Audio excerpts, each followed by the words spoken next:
지금 방송에서 제공하는 투자 정보는 투자 판단에 대한 조언입니다. 방송에서 제공하는 주식의 가치, 가격 상승 및 가격 하락에 대해서는 방송사에서 보장하지 않습니다.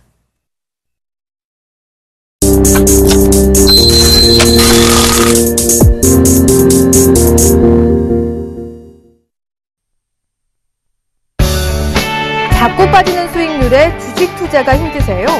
이제 힘든 주식 투자는 그만. 차트 속 마디를 알면 누구나 가능한 쉽고 정확한 주식 투자. 마디매매 창시자 정재훈 멘토와 함께라면 당신의 수익률도 달라질 수 있습니다.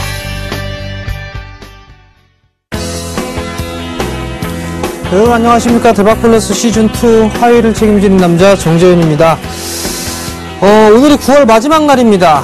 9월 마지막 날이고 화요일이죠. 근데 지난주에 방송을 출연했을 때도 시장에 대한 흐름들은 그렇게 썩 좋지가 않았습니다. 근데 오늘도 딱히 이렇게 좋은 모습들은 나타나지가 않네요. 근데 시장이 안 좋다라고 해가지고 너무 이렇게 움츠러들 필요성은 없을 것 같습니다. 시장이 밀리는 흐름들이 나오게 된다라면 반등이 나와주는 그런 시장의 흐름들이 좀 전개가 되겠죠.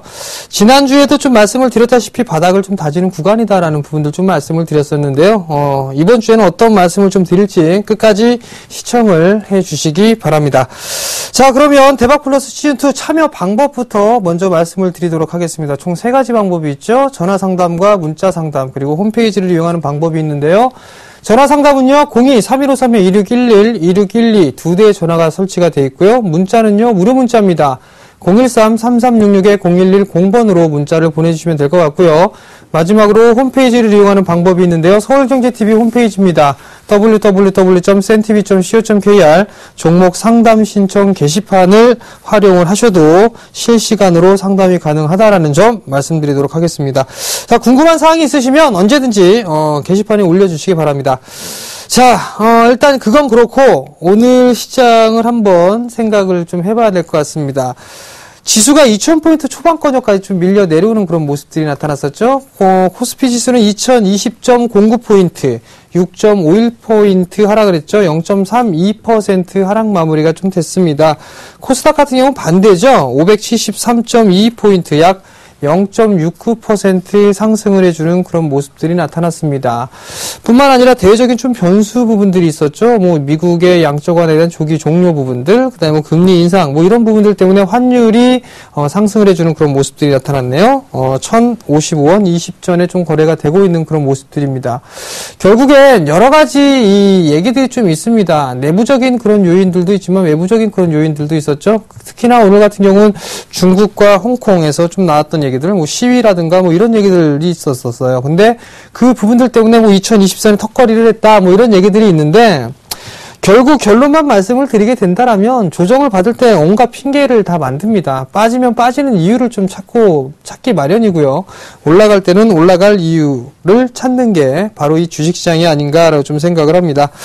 이제 어느 정도 9월달이 좀 마무리가 됐는데 상당히 좀 힘이 없이 끝난 그런 한 달이 좀 됐습니다. 결국 이제 10월달 어닝 시즌이 앞으로 좀 도래가 됐는데 과연 이제 4분기의 시작이고 그 다음에 이 3분기 어닝 시즌을 어떻게 좀 준비를 해야 될까, 이 부분들 한번 말씀을 좀 드려보도록 할 것 같습니다. 자, 오늘 일단 지수나 이런 부분들은 잠시 뒤에 좀 강의를 통해서 좀 말씀을 드려보도록 하겠고요. 일단 오늘은 스타트로 요 정도까지만 말씀을 드리고요. 잠시 뒤에 본격적으로 정재훈 멘토와 함께하는 주식 재테크 시작해 보도록 하겠습니다.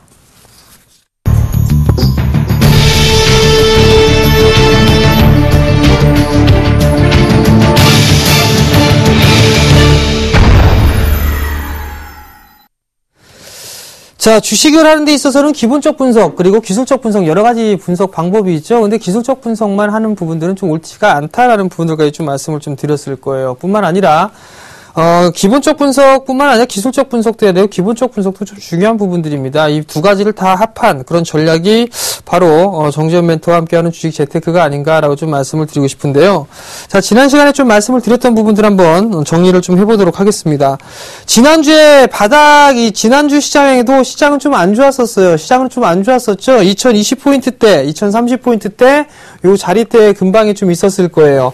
지수가 2030p 정도가 좀 돼 있었는데 아직까지 바닥은 아닌 것 같습니다라는 부분들을 좀 말씀을 드렸을 거예요. 실질적으로 지수가 밀려 내려왔다가 기술적 반등이 나왔었고 그 바닥권역에서 제가 방송을 좀 해드렸을 거예요. 그리고 난 반등이 좀 나와줬는데 이 반등도 그렇게 크지가 않았었습니다. 그래서 다시 밀려 내려오는 그런 모습들이 좀 나타났었죠. 결국에는 선물 기준으로 좀 말씀을 드렸을 거예요. 256포인트대 초반 정도, 267.1포인트에서 256포인트대 초중반권역까지는 밀려야지만 어느 정도 좀 바닥이 나올 수 있을 겁니다. 라는 부분들까지 좀 말씀을 드렸을 거예요. 오늘 지수로 보게 된다면 아마도 256.4p 정도, 4포인트 정도까지 아마 밀려 내려왔을 겁니다. 그러고 나서 조금 반등이 나오면서 마무리가 됐는데요. 결과론적으로 기술적 분석을 이따가, 좀 재미난, 잣대라고 하죠. 그 부분들을 좀 활용을 해서 말씀을 좀 드리도록 할게요. 아마도 반등은 좀 나올 것이다 라는 부분들을 좀 말씀을 드렸는데 장중에 좀 나왔을 거예요. 11시에 주식 잔소리 시간대에도 매수를 해도 된다라고 좀 말씀을 드렸었고, 매수할 부분들이 어떤지, 어떤 종목을 해야 될지 모르겠다 싶다면 코덱스 레버리지를 좀 매수하시라는 말씀을 좀 드렸을 겁니다. 그 자리대를 찍고 난 이후에 기술적인 좀 반등이 나와줬는데 결국엔 수급적인 부분들 여러 가지 좀 요인들이 있을 겁니다. 지금 첫 번째 부분들은 수급적인 부분들을 좀 볼 수가 있을 것 같은데 외국인 쪽에서의 매도가 지속적으로 좀 출회가 되고 있는 그런 모습들이 나타나고 있죠. 뿐만 아니라 이 외국인 쪽에서 매도를 좀 나와주는 그런 모습들이 전개가 되다 보니까 어떠한 부분들이 생기죠? 바로 기관 쪽에서 좀 매수를 해주는 그런 모습들이 나타나줘야 되는데 최근 들어서는 투신의 영향력이 좀 다소 눈에 띄게 나타나고 있는 그런 모습들입니다. 결국엔 외국인이 매도에 대한 물량들은 많이 나오고 있는 그런 상황들이지만 어느 정도 기관, 특히나 이제 투신 쪽에서 밑바탕을 좀 해주는 그런 모습들이 나타나고 있기 때문에 어느 정도 이제 하방 정지를 좀 보일 거다. 그리고 신문 기사를 좀 보게 되면 개인 투자자분들 같은 경우 1900대 중반에 1900포인트대 중반권역에서 펀드를 좀 환매를 하고 뭐 이런 부분들이 좀 많았단 말이에요. 근데 그 부분이 조금 올라갔었죠. 2000포인트대 위로 올라갔단 말이에요. 그리고 2000포인트 초반대에는 다시 자금이 좀 유입이 되는 그런 모습들이 나타나고 있기 때문에 투신 쪽에, 즉 기관 쪽에 힘을 실어줄 수 있다라고 좀 보셔도 좋을 것 같습니다. 결국에는 외국인의 매도가 어느 정도 때까지 출회가 될 것이냐 이 부분들을 좀 살펴봐야 될 것 같은데 장기적인 매도는 일단 아니라는 얘기입니다. 장기적인 이 매도는 좀 아니다라는 부분들에 포커스를 좀 맞추고 싶은데 왜냐하면 거래소 시장의 사상 최고치에 외국인의 비중을 보유를 하고 있습니다. 거래소 시장. 그리고 코스닥도 마찬가지로 12%가 넘는 비중을 좀 가지고 있다. 지금 조금 줄어들었죠? 줄어드는 그런 모습들이 나타났지만 여전히 많이 좀 가지고 있는 그런 모습들이 나타난다. 결국엔 외국인 같은 경우는 크게 자금의 이탈은 없을 것이다 라는 부분들 좀 다시 한번 말씀을 드려보도록 할 거고요. 두 번째 부분들은 내부적인 요인들이에요. 실적이죠. 일단 대형주들의 실적이 그렇게 썩 좋지가 않습니다. 삼성전자 2분기 이제 2분기 실적이 어떻게 될 것이고 어떻게 되었고 3분기 실적이 어떻게 될 것이다 라는 부분들이었었는데 6조대에서부터 시작을 해서 지금 현재 3조 9천억까지 떨어졌어요. 3조 9천억까지 떨어지는 그런 모습들이 나타났었죠. 그러면서 삼성전자가 신저가를 그렸었고요. 그뿐만 아니라 내부적인 요인 현대차 이슈도 있었죠. 그리고 최근에 경기 민감주들을 좀 보게 된다라면 신저가의 종목군들이 상당히 많습니다. 그 이유는 바로 실적 때문이에요. 실적이 지금 지속적으로 좀 하향 조정이 되고 있기 때문에 이러한 모습들이 나타난다라고 좀 보셔도 좋을 것 같습니다. 근데 얼추 다 빠졌어요. 얼추 다 빠진 모습들이 나타나고 있고 이러한 부분들로 인해서 주가는 밀려 내려왔지만 이제는 반등을 노려볼 수 있는 그런 타이밍이 왔다라고 좀 먼저 말씀을 좀 드려보도록 하겠습니다. 자, 그러면 기술적 분석도 해봐야 되고 기본적 분석, 즉 이슈나 이런 부분들 좀 말씀을 드려야 될 거란 말이에요. 결국엔 오늘 제가 여러분들께 해드릴 부분들은 이제 10월달 시장에 들어왔으니까 어닝 시즌에 대한 투자 전략이나 이런 부분들을 먼저 좀 말씀을 드릴 거예요. 그리고 기술적 반등, 그 기술적 반등이 나오게 된다면 어느 정도까지 나오는지 그 부분들을 체크를 해가면서 전략을 한번 세워나가 보도록 하겠습니다. 자, 좀 전에 설명했던 부분들이에요. 상장 기업의 3분기 예상 성장률을 좀 보실 필요성이 있을 것 같아요. 지금 보시게 되면 진한 색깔 있죠? 이 진한 색깔 같은 경우는 2014년 올해 3, 4분기 예상 성장률입니다. 즉 실적이 얼마만큼 나왔느냐 이 부분들을 좀 체크를 해볼 필요성이 있는데 매출액 같은 경우는 거의 뭐 증가되는 부분들이 없어요. 매출액은 거의 뭐 늘어나지 않는다라고 좀 보셔도 좋을 것 같고요. 영업이익 같은 경우는 오히려 마이너스 성장을 좀 해나가고 있고 순이익도 마찬가지로 마이너스 성장을 해나가고 있어요. 지금 대형주 주가 못 올라가고 있죠. 주가가 못 올라가는 이유들은 꾸준하게 성장을 해야지만 올라갈 수가 있는데 지금 흐름들을 보게 된다면 오히려 역성장을 하고 있다라고 보셔도 좋을 것 같아요. 역성장을 한다라는 얘기는 실적이 나쁘다라는 얘기겠죠. 그렇기 때문에 대형 섹터는 못 올라간다라고 좀 보셔도 좋을 것 같습니다. 반대로 흐릿하게 있는 이 두 개, 불쑥 솟아나온 게 있습니다. 올해 3, 4분기 예상 성장률인데 똑같이 여기에서는 삼성전자와 현대차를 제외를 했을 때예요. 삼성전자와 현대차를 제외를 했을 때 요거 보게 되면 업종 대표주죠. IT 쪽의 대표주라고 좀 볼 수가 있고 현대차 같은 경우는 자동차 쪽에 좀 대표주라고 볼 수가 있는데 여기에다 또 부분들은 시가총액 상위 종목이에요. 시가총액 상위 종목이다 보니까 나름대로 시장에 반영할 수 있는 그런 역할이 좀 크다라고 보셔도 좋을 거겠죠. 그럼 결국엔 이 두 기업을 제외를 하고 나서 봤더니 영업이익 같은 경우는 18.8%가 증가할 것으로 예상을 하고 있습니다. 그리고 순이익 같은 경우는 조금 더 높은 20.1%를 1%의 성장을 할 것으로 예상을 하고 있는데 지금 이 삼성전자와 현대차를 좀 제외를 한 부분들은 어떤 부분들을 좀 설명하고 싶냐면 대형주보다는 중소형주가 훨씬 더 수익률 게임, 즉 실적이 좋은 그런 흐름들이 전개가 되고 있다라는 얘기입니다. 그 부분들이 지금 시장에서 고스란히 좀 반영이 되고 있죠. 어떤 부분들 주가가 좋게 올라가고 있는 상승 추세대를 유지를 해 나가고 있다라는 얘기입니다. 결국 10월달 어닝 시즌이 좀 돌아왔는데 그 어닝 시즌 것도 마찬가지입니다. 지금 올라가고 있는 종목군들이 아마도 더 올라갈 확률이 더 높다라는 부분들을 한 번쯤은 좀 생각을 해보셔야 될 것 같고요. 그 흐름들은 이번뿐만이 아니라 정말 길면 내년 그 이후까지도 진행이 될 수 있다라는 데 포커스를 좀 맞추셔야 돼요. 결국엔 인식의 변화가 좀 필요하다라는 부분들을 꼭 기억을 하셔야 될 것 같습니다. 자, 지난주 이제 한 주간 업종별 수익률을 좀 보게 된다라면 이게 거래소입니다. 파란색 쫙 거래소인데요. 거래소 같은 경우는 지난주에 1%가 좀 빠졌어요. 1%가 좀 빠졌는데 이 위에를 좀 봐야 되고 이 아래를 좀 보셔야 될 것 같아요. 자, 아래를 보시게 되면 뭐가 있죠? 대부분 다 경기 민감주입니다. 경기 민감주 즉 수출주들이 좀 포진이 돼 있다라고 좀 보셔도 좋을 것 같거든요. 결국엔 제일 많이 빠진 쪽이 철강금속 쪽, 은행 쪽이 7.4%, 그다음에 증권, 건설 뭐 이쪽 쪽이 4%대, 운수 장비가 3%대. 가장 적게 빠진 게 일단은 통신 쪽이에요. 1.2% 정도 밀려 내려왔는데요. 그에 반대로 상승을 했던 부분들을 보게 되면 전기, 가스, 음식료, 서비스, 의약품, 유통, 섬유, 의복, 비금속, 광물 이런 순으로 좀 진행이 되고 있거든요. 대부분 이쪽 보게 되면은 소비재죠. 대체적으로 소비재가 많이 좀 포진이 돼 있다라는 부분들 그런 부분들을 좀 생각을 해볼 수가 있고 대체적으로 내수 섹터로 이루어지고 있다라고 좀 보셔도 좋을 것 같습니다. 결국엔 이들 종목군들이 아마 더 올라갈 거예요. 더 올라갈 것이기 때문에 이들 종목군들 특히나 낙폭과대로 빠져있는 종목군들을 선호하시는 투자자분들이 계실 것 같은데 지금 이 상황에서는 낙폭과대를 좀 좋아하시면 안 된다라는 부분들을 다시 한번 좀 말씀을 드려보도록 하겠습니다. 자, 이제 중요한 부분들이 있어요.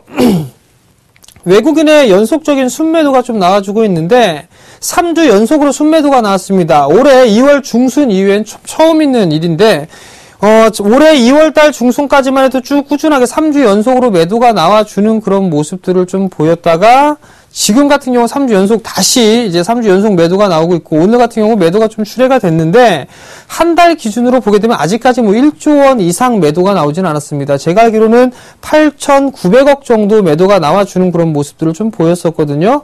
그렇다는 얘기는 이게 지수가 외국인 쪽에 공격적으로 매도를 하면서 지수를 끌어내린 부분들은 아니란 말이에요. 원래 외국인 쪽에서 어느 정도 매도를 하게 된다라면 연기금이 됐든가 아니면 투신 쪽이 됐든가 좀 지수를 방어를 해주는 그런 역할이 필요한데 있는데 지금 국내 기관들은 돈이 없거든요. 돈이 없는 상황이 되다 보니까 어쩔 수 없이 그냥 내버려 두는 그런 경향들이 좀 있었단 말이에요. 금액이 그렇게 크게 나오지는 않았습니다. 또 하나 외국인 자금들이 지속적으로 빠져나가지 않을 이유들은 상당히 좀 많이 말씀을 좀 드렸을 거예요. 지금 미국의 금리 인상에 대한 시기 뭐 이런 얘기가 나오면서 달러 강세가 좀 유지가 되고 있는 그런 모습들이죠. 그러니까 안전자산으로 뭐 선호를 한다, 뭐 한다, 이런 얘기도 좀 나온단 말이에요. 그러면서 환율도 좀 반등이 나와주고 있죠. 원달러 환율 같은 경우 1,050원대를 넘어서고 있는 그런 모습들인데, 많이 가봐야 일단 1,050원 권역이라고 좀 말씀을 드렸던 기억이 있습니다. 근데 이 자리 때 추가적으로 더 치고 올라갈지 이 부분도 조금 더 지켜봐야 될 것 같아요. 많이 올라가게 된다면 아마 50원 벽을 가뿐하게 뛰어넘었기 때문에 80원대까지는 보여지는데, 일단 50원 정도는 좀 더 지켜봐야 될, 그 이상 넘어갈지는 지켜봐야 될 것 같습니다. 결국엔 달러를 회수를 한다, 이런 부분들이 생기게 된다라면, 출구 전략을 시행하게 된다면 자금에 대한 이탈 부분들이 많을 것이다라는 부분들인데, 엔화 아직까지 양적 완화 하고 있는 그런 상황들입니다. 그 다음에 유로존 마찬가지죠. LTR로 미국식 양적 완화 진행을 하고 있는 그런 모습들이 나타나고 있고요. 또 하나는 중국 쪽도 마찬가지예요. 40배가 넘게 우리나라 시장에 들어왔습니다. 중국계 자금들. 그 다음에 마지막으로 볼 수 있는 게 국부펀드라고 그랬죠. 이 국부펀드나 이런 부분들 무시할 수가 없습니다. 이러한 자금들이 골고루 좀 섞여 있고 널리 퍼져 있는 그런 사항들이기 때문에 충분히 이 부분들을 만회를 할 수 있다라고 좀 보셔도 좋을 것 같습니다. 결국엔 단기적인 좀 이슈거리로 좀 생각을 하고 있는 그런 사항들입니다. 그렇기 때문에 크게 우려를 하고 있지는 않다라고 좀 생각을 해도 좋을 것 같습니다. 결국엔 시장이 많이 빠지면서 투자 주체별 누적 순매수를 좀 보게 된다라면, 외국인 쪽은 지속적으로 매도가 나왔어요. 한 달, 주간 단위로 보게 되면 6,700억 정도가 매도가 나왔지만, 한 달 기준으로 9월 달로 보게 되면 8,500억 정도가 매도가 좀 나와주는 모습들, 아직까지 1조가 나오지는 않았다는 얘기입니다. 그만큼 물량이 안 됐고, 최근 들어서 보게 된다라면, 한 주간 보게 된다라면 얼마 들어오지 않았어요. 개인들 같은 경우는. 그죠?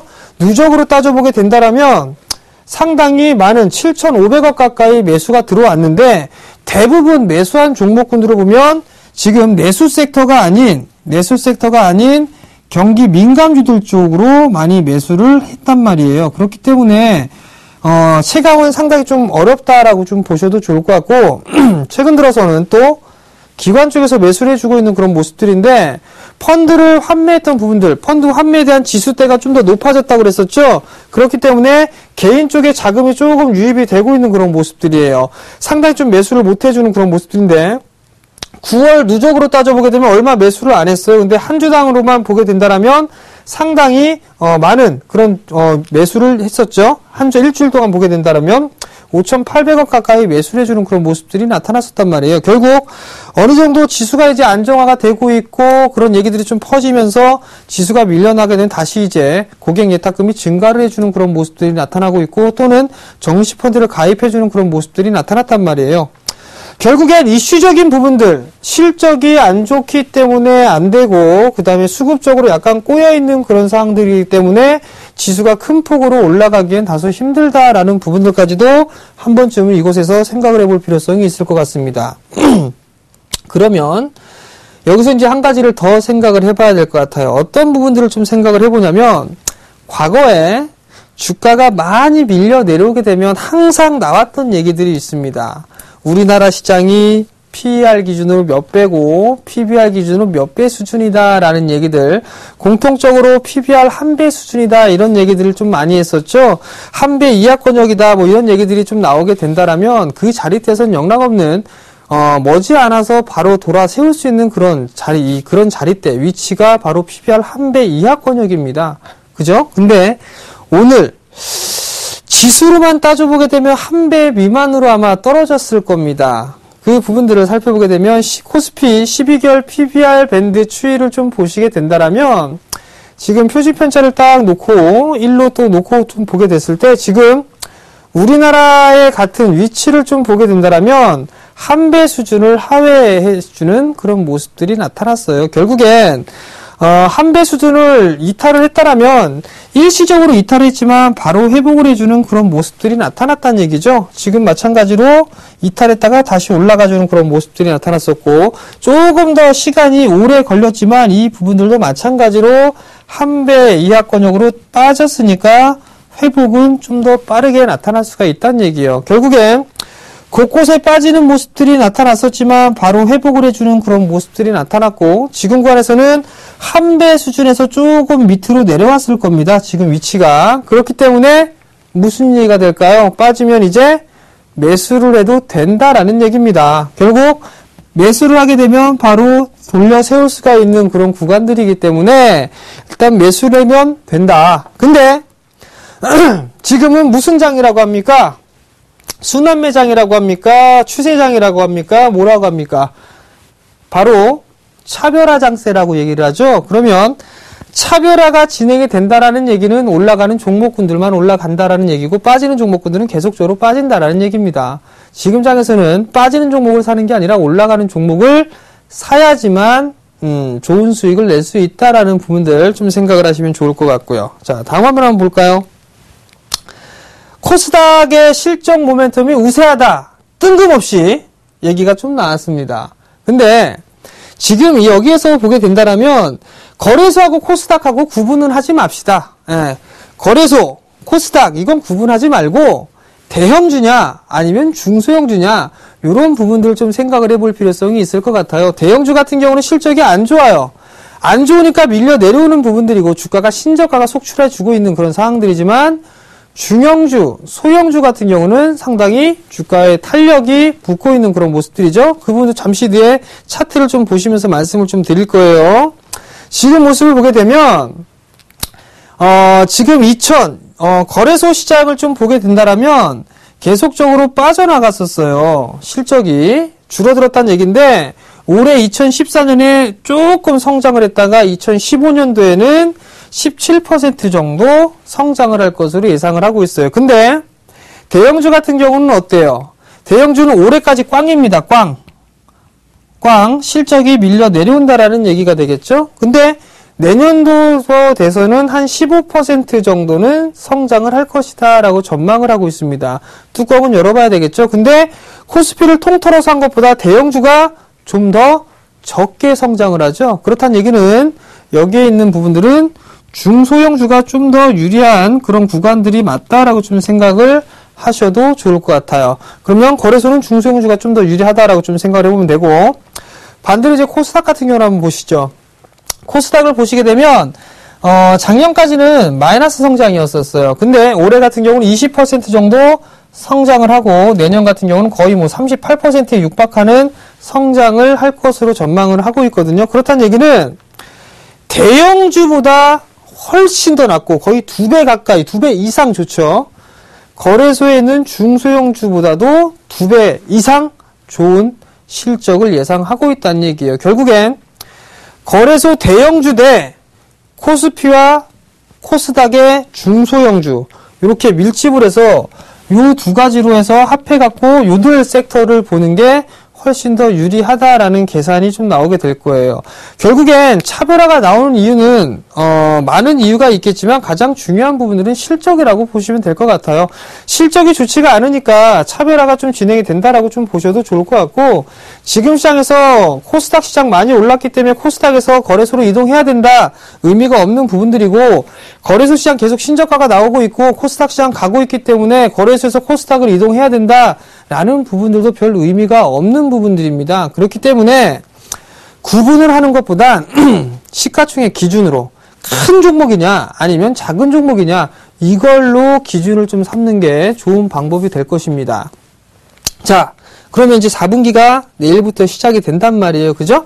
그러면 4분기 때 하는 부분들이 있습니다. 4분기 때는 이제 연말을 이제 앞두고 있는 그런 상황이기 때문에 투자자분들 같은 경우 여러 가지 것들을 좀 생각을 합니다. 내년 시장, 2015년 시장을 어떻게 준비를 할까? 아니면은 2015년 준비를 못하고 있다라면, 연말장을 어떻게 준비할까? 이런 부분들이 있죠. 또 한 부분들은 이제 배당에 대한 부분들을 좀 생각을 하고 있단 말이에요. 배당에 대한 부분들을 좀 생각을 할 필요성이 있는데, 통상적으로 좀 보게 되면 프로그램 매수가 어느 정도 상당히 좀 유입이 많이 되는 구간들이 있어요. 프로그램 매수가. 통계적으로 따져보게 되면, 과연 언제 프로그램 매수가 좀 유입이 될까요? 그 부분을 한번 살펴보게 된다면, 다음 장이에요. 4분기 배당을 노린 프로그램 유입이 좀 증가가 되고 있다라는 부분들 좀 포인트를 맞추셔야 될 것 같거든요. 자, 2006년도 때부터 꾸준하게 4분기를 좀 봤더니 제일 흐릿하게 나온 것들 있죠? 제일 흐릿하게 나온 거. 요게 12월 달이에요. 제일 진한 게 10월 달이거든요. 근데 10월 달보다는 11월 달이 더 좋고 11월 달보다는 통상적으로 12월 달이 더 좋은 그런 모습들이 좀 나타났어요. 그렇다는 얘기는 올해에도 배당 투자를 준비를 하고 있거나 그런 개인 투자자분들은 아마도 프로그램에 대한 도움을 좀 받지 않겠느냐. 결국 이 얘기는 프로그램 유입이 지속이 될 부분들이 있으니까 유입될 확률이 높기 때문에 지수에 대한 부분들, 혹은 종목에 대한 전략이나 이런 부분들은 어느 정도 프로그램이 밑바탕을 좀 깔아주지 않겠느냐. 그리고 시장이 좀 어려울 때 프로그램의 매수 유입으로 아마도 좀 더 이 하방 경직으로 보이거나 상승에 대한 탄력을 좀 강화시킬 수 있지 않겠느냐라고 좀 생각을 하고 있거든요. 결국엔 부정적인 부분들은 저는 그렇게 오늘 많이 말씀을 드린 것 같지는 않습니다. 지난주 같은 경우는 아직까지는 바닥이 나온 것 같지는 않습니다 라고 얘기했는데 오늘은 바닥이 아직까지 나온 것 같지는 않습니다 라는 얘기는 아직 안 드렸단 말이에요. 결국에 이슈적인 부분들이나 실적적인 부분들, 이 부분들을 좀 살펴보게 된다라면 크게 걱정할 부분들은 없다라고 좀 생각을 하셔도 좋을 것 같고요. 이제는 대충 기본적인 부분들을 좀 훑어봤으니까 기술적인 걸 좀 봐야 될 거 아니에요. 그죠? 자, 그럼 기술적인 걸 한번 쭉 한번 봅시다. 자, 한번 보자고요. 자, 차트를 좀 보시게 되면 거래소 차트예요. 거래소 차트보다는 일단은 선물로 좀 봅시다. 선물을 좀 보시면서 먼저 좀 말씀을 드려보도록 하겠는데, 여기서 좀 보게 된다라면 아마도 뭐가 있느냐. 선물을 좀 봅시다. 자, 연결 선물을 보시게 되면, 지난주에 아마 말씀을 드렸던 부분들이 256포인트대 초반권역이라고 좀 말씀을 드렸을 거예요. 자, 신기한 잣대 하나 보여드릴게요. 자, 선물이 보시게 되면 여기서 274.60 찍었단 말이에요. 그죠? 그리고 난 다음에 저가 어디 찍었어요? 여기 찍었잖아요. 여기. 그죠? 요 자리대가 대충 따져보니까 얼마냐? 262.25포인트네요. 그죠? 요 262.25포인트 이렇게 좀 저점을 한번 이렇게 그어볼게요. 요 정도 이렇게. 그래서 반등이 나왔어요. 반등이 나왔는데 이렇게 나왔었죠. 그러면 저점을 깨게 되면 어떻게 된다 그랬어요? 요 폭에 이렇게 빠진 폭만큼 요 폭만큼 여기서부터 시작해서 빠진다라고 말씀을 드렸잖아요. 그죠? 그럼 여기 있는 걸 찍어다가 갖다 내려보세요. 이렇게. 그럼 요 자리대가 저점이라고 얘기했잖아요. 그죠? 자, 여기가 저점이죠. 그럼 256.6포인트 자리대를 좀 말씀을 드렸을 거예요. 초중반. 그러면 오늘 저가가 256.45포인트 나왔단 말이에요. 그럼 저는 저점 나왔다고 봅니다. 설사 여기 이 자리대를 깬다라고 하더라도 이 자리에서부터 매수해갖고 물린 사람들은 한 달 이내에 복구가 가능하다라는 얘기입니다. 레버리지 기준으로 매수를 했을 때 한 달 이내에 무조건 복구가 될 수 있다라는 얘기예요. 그렇기 때문에 쫄아야 된다는 얘기예요? 아니면 매수를 해야 된다는 얘기인가요? 매수를 해야 된다라는 얘기겠죠. 그래서 오늘 주식 잔소리 시간대 이 자리대에서 매수하셔도 좋습니다 라는 얘기를 드린 겁니다. 그렇다는 얘기는 지수하고는 조금 틀립니다. 자, 종합지수 한번 볼게요. 종합주가지수를 보게 되면 얘 같은 경우는 이 선물 같은 경우는 이렇게 빠졌단 말이에요. 이렇게 빠지는 그런 모습들이 나타났었죠. 근데 지수 같은 경우는 버텼어요. 왜? 거래소 시장 같은 경우는 대형주도 보지만 모두 봐요. 중형주와 소형주 다 아우르잖아요. 그죠? 그러면 얘도 마찬가지로 이렇게 빠졌습니다. 이렇게. 그리고 나서 반등이 나왔죠? 반등이 여기까지 나왔단 말이에요. 여기까지 이렇게. 그러면 빠지면 요 폭만큼 밀리는 거는 알 거란 말이에요. 이렇게. 그럼 이 자리 때는 여기란 말이에요. 한 2포인트, 3포인트 정도 되겠네요? 안 왔잖아요, 아직까지. 그죠? 안 왔는데, 뭘 보느냐. 자, 대형주를 한번 볼게요. 대형주를 보게 되면 이렇게 돼 있죠. 대형주 같은 경우는 요 마디만큼 빠졌단 말이에요. 이렇게 빠지고 난 다음에 있는데 요 폭에서 다시 빠지죠. 요 폭에서 빠지니까 반등 나오고 나서 밀리니까 이 폭만큼 다시 밀려야 될 거 아니에요. 이렇게. 그죠? 그럼 이 자리 빠지니까 여기가 저점이 된다라는 얘기겠죠. 쉽죠, 이거? 갖다 붙이면 다 되는 거. 갖다 붙이면. 그러면 여기다가 또 하나 더 보자고요. 선물을 가장 유심히 볼 수 있는 게 코스피 200이란 말이에요. 자, 코스피 200까지 한번 보자고요. 코스피 200이나 대형주나 마찬가지입니다. 여기까지 해서 여기서부터 밀려 내려왔단 말이에요. 밀려 내려왔다 반등이 나왔단 말이죠. 밀려 내려오게 된다라면 이렇게 밀려 내려오겠죠. 여기도 저점 나왔네요. 그럼 매수잖아요. 매도가 아니라. 그죠? 그러면 다음 주, 그러니까 대충 전략을 한번 세워볼게요. 단기적으로만 보게 된다라면, 선물 기준으로 보게 된다라면, 빠졌으니까 아마, 빠졌으니까 절반 되돌림 나올 겁니다. 절반 되돌림 나오게 되면, 요렇게 하락 N자로 빠졌잖아요. 하락 N자로. 그죠?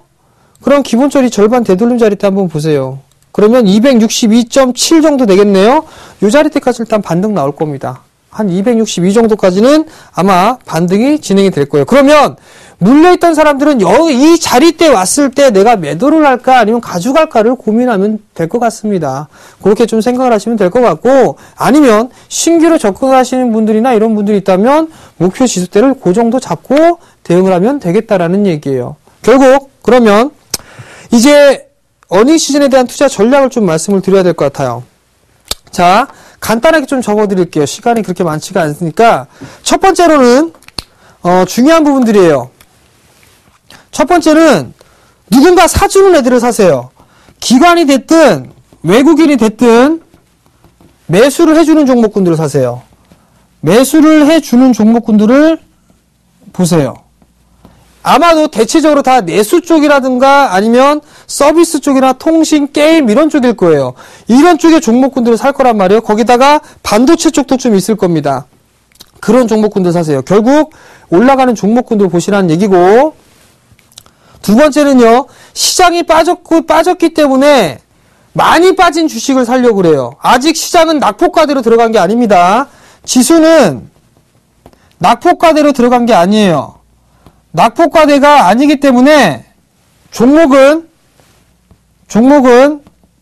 낙폭과대 하시면 안 됩니다. 낙폭과대 하게 된다라면 이거 아마 마음고생 꽤나 많이 할 거예요.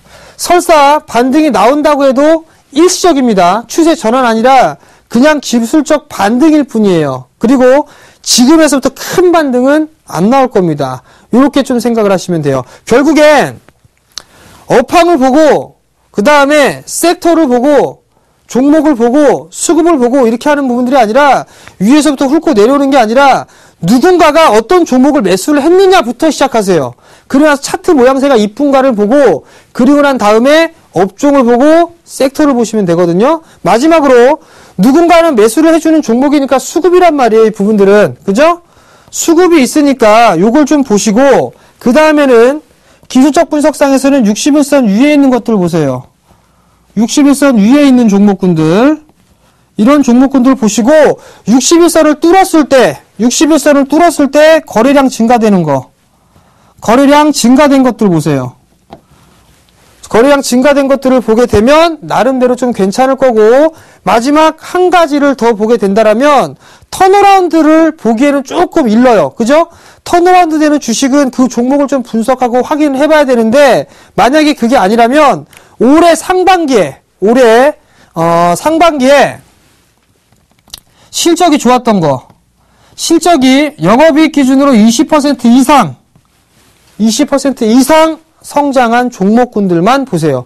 이렇게 골라놓게 되면 아마도 많이 압축이 좀 될 겁니다. 많이 압축이 될 것이고, 그들 종목군들 위주로만 좀 보게 되면 이번 10월달 아마도 괜찮을 거예요. 결국엔 시장은 무슨 얘기예요? 반등이 나온다라는 얘기고, 단기적이 될지 중기적일지 모르겠지만 일단은 바닥은 나왔다라는 게 제가 오늘 드리고자 하는 얘기입니다. 그렇기 때문에 내일 만약에 밀리는 흐름들이 나온다라고 하더라도 쫄거나 하지 마시고 매수를 했으면 매수를 했지 매도를 하는 게 아니에요. 그러면 어떤 종목을 해야 될지 모르겠다라고 한다라면 그냥 코덱스 레버리지 사세요.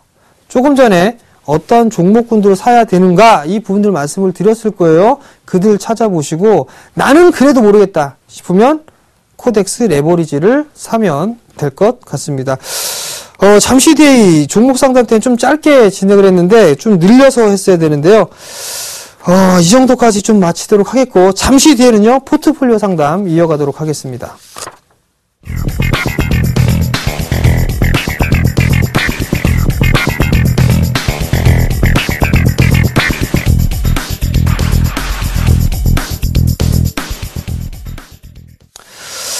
자, 이제 포트폴리오 상담 진행해봐야 될 것 같은데요. 전화 연결이 좀 돼 있나 확인해 볼게요. 여보세요?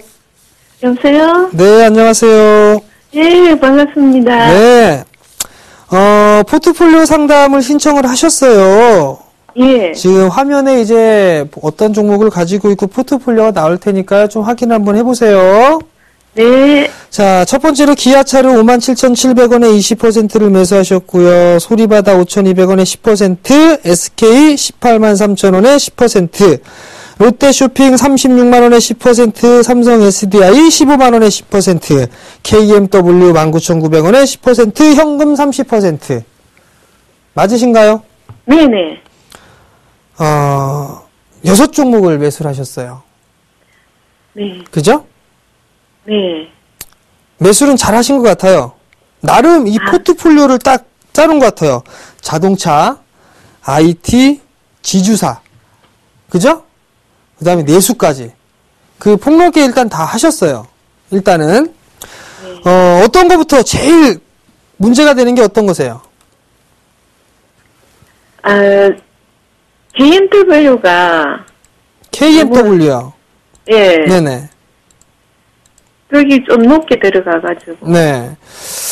그러고 삼성 SD도 너무 많이 빠졌고요. 네. 일단 대체적으로 좀 보게 되면은 수익 중이신 종목군들도 있지만 손실 중인 종목군들도 있으세요. 네네. 어머니 이거 병원에 가면은요. 병원에 가면 이렇게 처방전을 좀 받죠, 어머니? 네. 그죠? 예를 들어서 감기가 걸려서 병원에 가게 되면 이렇게 처방전을 받으면 약을 이렇게 조제해서 약을 좀 먹고 그렇게 낫죠? 네네. 그렇죠? 근데 어머님 포트폴리오를 좀 보니까요. 조금 이렇게 정리할 거를 좀 과감하게 좀 정리를 하셔야 될 것 같아요. 그렇습니다. 그렇게 하실 수 있으시겠어요? 힘드실 것 네. 같죠? 하실 수 있겠어요? 어느 종목? 사실 있는 그대로를 말씀을 드리면은요.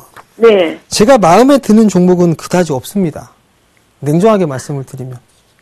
네. 자, 일단 하나씩 좀 말씀을 드릴게요. 순서대로. 네네. 네. 자, 일단 기아차예요. 네. 자, 기아차를 보시게 되면 지금 주가를 보시게 되면 밑에서 밑으로 빠지고 있어서 횡보를 하는 건가요? 아니면 위에 올라서 횡보하는 건가요? 밑에 빠졌어요. 밑에 빠져서 횡보하는 거죠. 네. 그죠? 결국 박스라는 얘기예요. 네네. 예, 시간이 오래 걸린다라는 얘기예요, 일단은. 무슨 말씀인지 이해가 되시겠어요? 예. 예, 그러면 결국엔 57,000원대 매수를 하셨어요. 57,000원짜리 때 매수를 하셨는데 지금 57,000원짜리 때는 크게 무리가 되는 부분들은 아니거든요. 네. 아마도 1년 이상 가지고 가시게 된다라면 수익은 충분히 내고 나오실 수가 있을 거예요. 일단 기아차 같은 경우는 중국 시장 증설하고 있고 막 이런 부분들이 있죠. 네네. 그런 부분들 때문에 나름대로 실적에 대한 이 모멘텀을 받을 수가 있습니다. 근데 한 가지 부분들은 지금 환율에 대한 영향을 받고 있죠. 우리나라랑 가장 경쟁을 하고 있는 차가 어떤 차죠? 어느 나라 차? 일본. 그죠? 일본 차죠. 예. 근데 일본 엔화가 지금 막 올라가고 있죠. 그죠? 지금 110엔대까지 막 가려고 하고 있단 말이에요. 그럼 일본 차는 싸진다라는 얘기예요. 옛날에는 얼마 전까지만 해도 예를 들어서 소렌토가 있어요. 소렌토라는 차가 있습니다. 네네. 차가 있고 뭐 혼다라는 차가 있어요. 뭔지 모르겠지만. 근데 기아차 같은 경우는 5천만 원에 살 수가 있었는데 똑같은 사양인데 일본차 같은 경우 500만 원 더 비싸서 5,500만 원이었어요. 근데 이게 값이 떨어졌어요. 그러면서 기아차가 똑같이 5천만 원이고 일본차도 5천만 원이 됐어요. 그러면 가격이 좀 더 비싸서 기아차를 선택을 했던 부분들이 이제는 가격이 똑같아졌으니까 일본차 쪽으로 돌아설 수도 있다는 얘기거든요. 그런 우려감이에요, 지금. 무슨 말씀인지 아시겠어요? 네네. 그럼 시간이 좀 더 걸린다는 얘기입니다. 네. 이해가 되시겠죠? 네네. 결국에는 일단 보유를 하셔도 괜찮아요. 일단은 네. 보유를 하셔도 되는데 저항 자리대는 한 58,000원짜리대가 1차 저항이 될 겁니다. 58,000원짜리대. 네. 그 자리대를 일단 넘어가야 돼요. 그 자리대가 넘어가야 그 다음 62,000원, 3,000원짜리대가 있어요. 아시겠죠? 네. 그럼 일단 제가 목표가는 짧게 58,000원 정도 일단 말씀을 드릴게요. 네. 그 다음 소리바다예요. 자, 소리바다 5,200원에 매수를 하셨어요. 그죠? 네. 최근에 매수하셨네요? 네네. 저는 이제 네. 사가지고 한번 팔았어요. 아, 한번 파시고 다시 사신 예. 거예요? 3,270원에 사가지고 네. 4,000원에 매도하고 다시 들어간 겁니다. 자, 어머니 잘 생각해 보세요. 3,000원대 매수했다가 4,000원에 탁 팔았어요. 10%가 안 되게. 그죠? 네. 빠질 것 같으니까 겁나니까 매도하신 거예요. 그게 심리가 좀 흔들리니까 지수 막 흔들고. 그죠? 근데 그걸 네. 그대로 갖고 있어서 수익이 더 커졌겠죠. 그렇죠. 자, 또 한 가지 더 말씀드릴게요. 소리바다가요, 1,440원 찍고 이렇게 올라갔어요. 보이세요? 네네. 네, 그죠? 네. 그리고 난 다음에 저가를 이렇게 찍었어요. 여기 저점을 찍고, 고점을 넘어가게 되면 요 폭만큼 올라가는 거 아셨어요? 몰랐어요? 배우셨죠? 몰랐습니다. 몰랐죠? 네. 자, 보세요. 이렇게 올라간단 말이에요. 여기가 목표가예요. 얼마예요? 5,550원이잖아요. 고가 5,680원. 그죠? 아, 네. 그거 몰랐습니다. 목표치 아, 왔어요? 안 왔어요? 왔죠? 네네. 목표치 왔으면 때려 죽여도 쉬었다 가야 돼요. 그러니까 조정받는 거예요. 자, 네. 이거는요, 일단은, 네. 러프하게 좀 잡아드릴 거예요. 러프하게. 일단은 보유예요. 보유를 하시고 목표가는 한 5,800원 정도 잡으시면 돼요.